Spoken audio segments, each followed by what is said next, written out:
wabarakatuh. Perkenalkan, nama saya Putri Ramadhani Andrili dengan NIM 240410300247. Di video kali ini saya ingin mengerjakan ujian akhir semester dengan mata kuliah hukum pidana dengan dosen pengampu Bapak Antoni.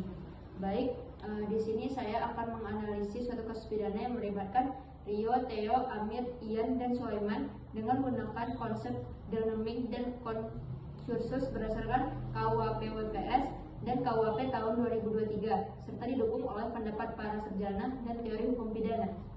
Menurut Simons, delemming adalah bentuk kerjasama beberapa orang yang secara sadar berkontribusi terhadap terwujudnya suatu tindak pidana. Sejalan dengan itu, Mujalto menyatakan bahwa delemming bertujuan agar setiap orang yang ikut menyebabkan terjadinya tindak pidana dapat dimintai pertanggungjawaban sesuai kadar kesalahannya. Ketentuan delemming diatur dalam pasal 55 dan pasal 56 KUHP WPS serta diperbarui dalam pasal 20-23 KUHP 2023. Dalam kasus ini, Rido dan Theo merupakan pelaku utama atau medet player karena sejak awal memiliki niat jahat secara aktif, melumpuhkan satpam hingga meninggal dunia. Menurut Van Hamel, pelaku utama adalah mereka yang menguasai jalannya perbuatan pidana. Perbuatan ini memenuhi unsur pasal 365 ayat 4 KUHP WPS dengan ancaman pidana penjara seumur hidup atau paling lama 20 tahun dan ketentuan serupa juga berlaku dalam KUHP 2023. Amir berperan sebagai turut serta melakukan atau medet player karena secara langsung melakukan kekerasan terhadap pembantu rumah tangga hingga mengalami luka berat. Menurut Kompe, medet player adalah orang yang bersama-sama melakukan tindak pidana dengan kontribusi nyata. Amir dapat dijerat pasal 365 ayat 2 dan 3 KUHP dengan ancaman pidana maksimal 15 tahun.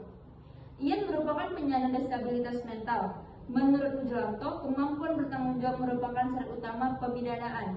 Berdasarkan pasal 44 KUHP WPS, orang dengan gangguan jiwa tidak dapat dimintai pertanggungjawaban pidana dan dikenakan tindak perawatan. Prinsip ini juga diatur dalam KUHP 2023. Sulaiman pada awalnya berperan sebagai pembantu atau medet player karena menyediakan sarana kendaraan. Namun perannya meningkat menjadi turut serta melakukan saat ikut mengangkat barang curian.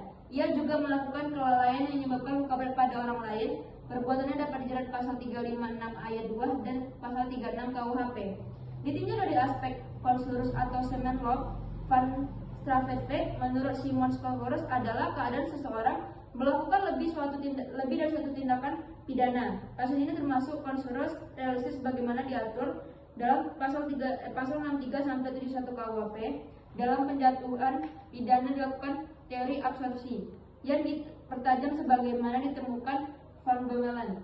Dengan demikian, pertanggungjawaban pidana terhadap para pelaku harus didasarkan pada peran, kesengajaan, kemampuan bertanggung jawab, dan akibat perbuatan seks sesuai KUHP WPS dan KUHP 2023. Sekian video dari saya. Wassalamualaikum warahmatullahi wabarakatuh.